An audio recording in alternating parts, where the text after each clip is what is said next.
¿Cómo le llamarían a ustedes a una persona que usa su poder para sacarte dinero mediante la amenaza de hacerte daño si es que no le pagas miles de millones de pesos? Yo tengo una palabra: extorsionador.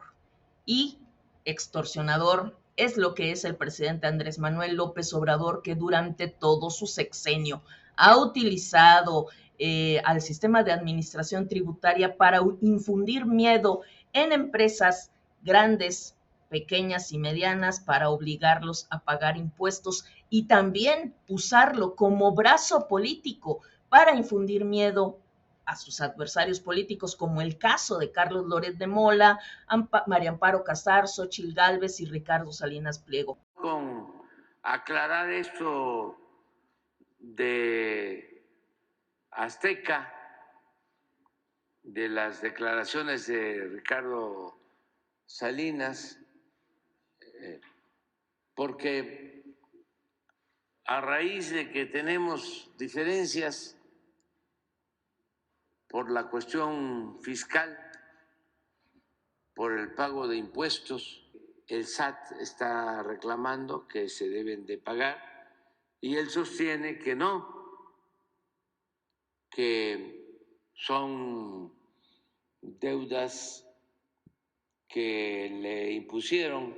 Así es, mediante una mancuerna poderosa conformada por el sistema de administración tributaria, la Fiscalía General de la República, la Unidad de Inteligencia Financiera y un grupo de jueces y magistrados en diversos tribunales de corte administrativo, en la Suprema Corte y otros lugares, el presidente ha logrado atenazar a empresarios de todos los niveles, presionarlos, sobre todo cuando tienen adeudos multimillonarios con el fisco, y los amenaza con procesos judiciales, con meterlos a la cárcel y muchas veces, y parece ser que esto es lo que más miedo les da, con exhibirlos como corruptos en la mañanera. En todas las películas, los mafiosos tienen a un personaje que se dedica a cobrar las cuentas pendientes o de lo contrario, pues aplican medidas extremas. En este escenario, ese personaje que AMLO enviaba a cobrar, a presionar y a asustar a los deudores se llama Raquel Buenrostro, que actualmente es secretaria de Economía, pero ocupó la titularidad del sistema de administración tributaria hasta octubre de 2022.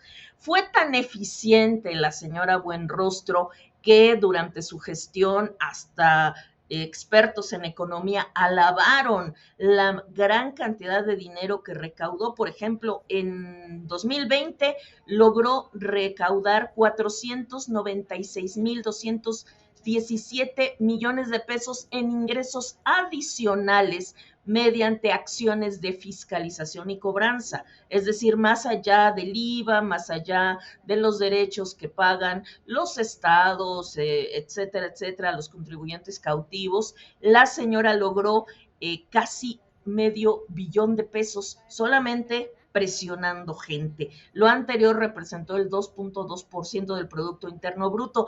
Para 2021 recaudó aún más dinero, 524,426 millones de pesos, 1.1% más. En abundantes ocasiones, AMLO se ufanó que la recaudación se había elevado gracias a que se habían terminado los privilegios y ya no se hacían condonaciones fiscales, mismas que se prohibieron legalmente mediante una reforma. Pero lo que el presidente no dijo es que en muchísimos casos Raquel Buenrostro estaba recurriendo a la amenaza directa, tal cual, y de esta manera logró que muchos pagaran y además incluso que pagaran lo que ni debían. Y eso es justamente lo que ha estado peleando el empresario Ricardo Salinas Pliego, que dice: yo pago impuestos, pero no voy a pagar lo que no debo.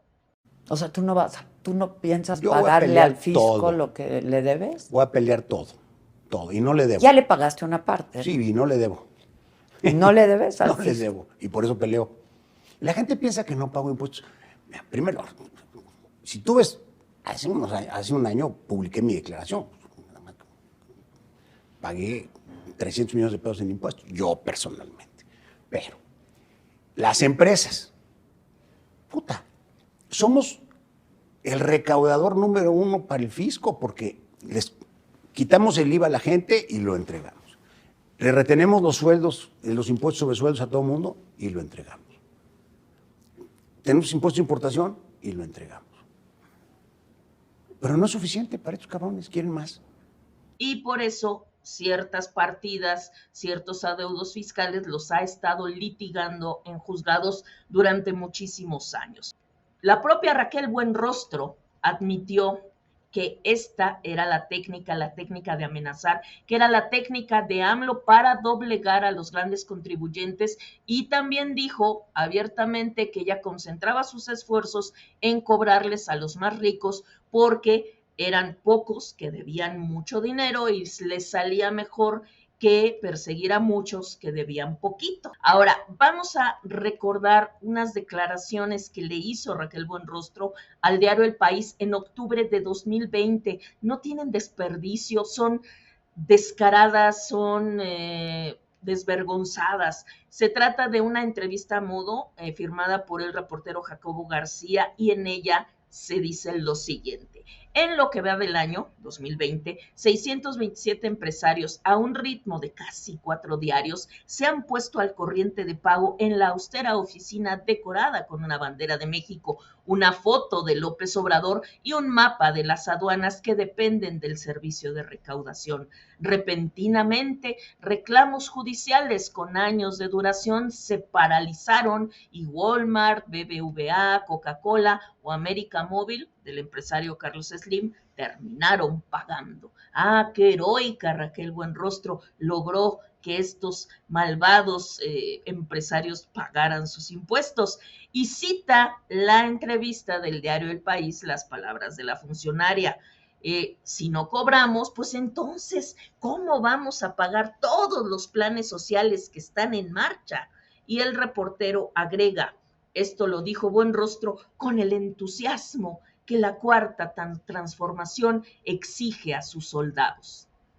Y más adelante, el texto dice lo siguiente: Buenrostro reconoce que cuando salen de su despacho, muchos directivos le piden casi como un favor que no ser nombrados por el presidente. La Mañanera es la mejor oficina de recaudación, dijo Buenrostro, abrumada ante un fenómeno que se escapa a su control. Hasta aquí la cita de la entrevista con el diario El País, que realmente es una cosa de vergüenza esta pieza periodística, tanto por el manejo del reportero como por el descaro de la funcionaria. Está aceptando que ejerce el terror, que ejercía el terror. Las declaraciones, en síntesis, se pueden resumir con estas dos confesiones por parte de Raquel Buenrostro. Una, que ella citaba a empresarios para amenazarlos y lograr que pagaran, y dos, que una de estas amenazas era exhibirlos en la mañanera, que bueno, pues ya saben ustedes que la conferencia mañanera es el espacio donde el presidente exhibe, presiona, ridiculiza, insulta, amenaza, agrede a todos aquellos a los que quieren meter al guacal, como vulgarmente se dice. Ahora, Raquel Buenrostro no fue la primera administradora del SAT con AMLO. La primera fue Margarita Ríos Farjat, la que actualmente es ministra de la Suprema Corte de Justicia. Sin embargo, de acuerdo con diversos analistas, el régimen de terror en el SAT comenzó con Raquel Buenrostro. Este 14 de mayo, en el diario El Financiero, Riva Palacio escribió lo siguiente: el sistema de terror no operó desde el inicio del gobierno, aunque la determinación de apretar a los contribuyentes morosos y evitar abusos sí empezó de manera inmediata de la mano de la primera administradora Margarita Ríos Farjat, que, aunque actuó en ocasiones con desplantes y prepotencia, no escaló a lo que vendría más adelante con Raquel Buenrostro, que con el aval presidencial empezó a cobrar impuestos tanto a morosos como a cumplidos, con amenazas de iniciarles causas penales si no pagaban lo que ella les exigía. Lo debieran o no lo debieran, lo que ella les exigía. Hubo un empresario, dice Riva Palacio, no dice el nombre, capitán de una de las principales compañías mexicanas, que prefirió pagar varios miles de millones de pesos por encima de lo que ya había pagado para no enfrentar acusaciones penales. Es decir, Raquel Buenrostro amenazó a empresarios con inventarles delitos si no pagaban los montos que ella misma estaba inventando que debían. Y repito, pues esta es justamente la situación que ha denunciado en múltiples ocasiones el empresario Ricardo Salinas Pliego, y que dice: no me niego a pagar, pero siempre y cuando me cobren lo que sí debo, no lo que inventan que debo. Por su parte, hay otro periodista que también ha manejado el tema, el periodista Darío Celis, que señala que a Buenrostro le gustaba repetir una frase: línea de captura u orden de captura. Esto en referencia al código numérico que hay que emplear para pagar contribuciones al gobierno, esta serie de números larguísima que uno anota o que uno copia y que se llama justamente línea de captura, que es un código exclusivo para cada pago. Entonces, Buenrostro les decía, pues, o pagas mediante tu línea de captura o te busco una orden de captura. Policía, cárcel, procesos judiciales, etcétera, etcétera. Línea de captura u orden de captura fue la amenaza contra los grandes contribuyentes en el arranque del sexenio de López Obrador. Se extendió al resto del sexenio, sobre todo a críticos de la 4T. Y cita las palabras de Raquel Buenrostro según el relato de un testigo que pidió el anonimato: a mí me pagas lo que debes, o no solo me voy contra tu empresa, me voy contra ti en lo personal y contra tu familia y los que le rodean. Solía amenazar Raquel Buenrostro y lo cumplía. Y bueno, pues el brazo justiciero, ¿no?, atemorizante, abusivo del sistema de administración tributaria no solo se ha extendido en contra de los gigantes corporativos, que según AMLO pues son los que nunca han querido pagar, sino contra toda clase de empresas medianas y pequeñas, y también particulares que hayan incurrido en el real desagrado del reyesito de Macuspana. Al respecto, los 4 ejemplos más claros son Xochitl Gálvez, Carlos Loret de Mola, María Amparo Casar y Ricardo Salinas Pliego. Ustedes recuerdan estos ataques continuados y este uso de los datos personales, fiscales y bancarios, que no pudieron tener otro origen que el propio sistema de administración tributaria. Contra Gálvez, contra Loret y contra Amparo Casar, el presidente usó información confidencial proveniente del SAT, violando tanto el secreto bancario como el fiscal. Contra el empresario Ricardo Salinas, cuya situación es otra, empleó también, además de exhibir datos, también empleó tácticas de terrorismo financiero. Del periodista Carlos Loret, AMLO exhibió datos de sus facturas y de sus ingresos. De Xochitl Gálvez, información sobre sus clientes y empresas, y de María Amparo Casar, sus ingresos declarados ante la autoridad fiscal. En los 3 casos violó la ley, porque bueno, el presidente no se detiene ante esas minucias de la ley es la ley cuando se trata de intimidar a adversarios. A Loret, pues que ha querido hacerlo callar, hacerlo que decline de hacer periodismo. A Xochitl Gálvez, que desista de buscar la candidatura a la presidencia, y a Amparo Casar, castigarla por su trabajo frente a Mexicanos contra la Corrupción y por su libro Los puntos sobre las IES, que de reciente publicación, donde reseña todo el fracaso de este sexenio. Y respecto a Salinas Pliego, la intención es que el empresario renuncie a los litigios que tiene abiertos en contra del sistema de administración tributaria y que obedientemente se calle la boca y pague lo que le digan. También que deje de azuzar la inconformidad en contra de las decisiones del gobierno de la 4T. Ahora, a quien sí pudo doblegar, entre otros empresarios, fue a Carlos Slim. Carlos Slim, ya ven que en varios momentos el presidente dio declaraciones rijosas en contra del empresario y de repente ya veíamos llegar a Slim a Palacio Nacional en reunión con AMLO y de repente lo veíamos anunciar al presidente que le había dado ciertas concesiones para internet y otros temas al empresario. Pero pues es que sobre Slim, AMLO tiene una carta muy poderosa que es el colapso de la línea 12 del metro. Sabemos que el Grupo Carso fue una de varias empresas constructoras y entonces a cambio de no perseguirlo judicialmente por el colapso de la línea, AMLO obtuvo varias cosas. Una, que Carlos Slim pagara cualquier cantidad de millones de impuestos y otra, que le reparara gratis la parte de la línea 12 que se cayó. El SAT no solamente usa la amenaza para cobrar, también impone cobros indebidos, cobros excesivos, eleva en el papel los supuestos ingresos de las personas y las empresas para que deban más, hace auditorías tramposas y rechaza los documentos de deducciones para evitar que se tenga saldo a favor. En pocas palabras, cae en el robo directo en contra del contribuyente.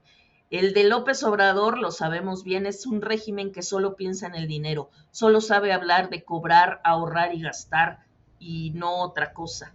Es una obsesión tremenda con los miles de millones de pesos. Y una muestra de ello es la aprobación de una reforma legal para castigar con prisión preventiva oficiosa a los sospechosos de delitos fiscales. Esto solo tiene una forma de llamarse extorsión y los extorsionadores son criminales. Durante este sexenio se implementaron visitas sorpresivas para hacer auditorías, visitas domiciliarias para reseñar los bienes que las personas tuvieran en caso de que las pudieran o fueran a embargar, además de la presión continua por diversas vías. Además, encima de todo eso, la confabulación de la autoridad hacendaria con jueces y magistrados colocados por el expresidente de la Corte, Arturo Saldívar, para dictar resoluciones favorables al gobierno en temas de adeudos fiscales. Como resultado, muchos empresarios en este sexenio han preferido pagar impuestos excesivos, renunciar a sus deducciones y callar sobre los abusos, pues saben, ¿no?, que al menos durante el tiempo en que Saldívar estuvo al frente de la Corte, el Poder Judicial no estaba de su lado. Y lo mismo ocurre con la defensa de la Procuraduría del Contribuyente, que está dirigida actualmente por un adepto de López Obrador llamado Armando Ocampo Zambrano. Pues este es el panorama de pavor que se ha vivido en el sistema de administración tributaria. ¿Y ustedes cómo lo han vivido?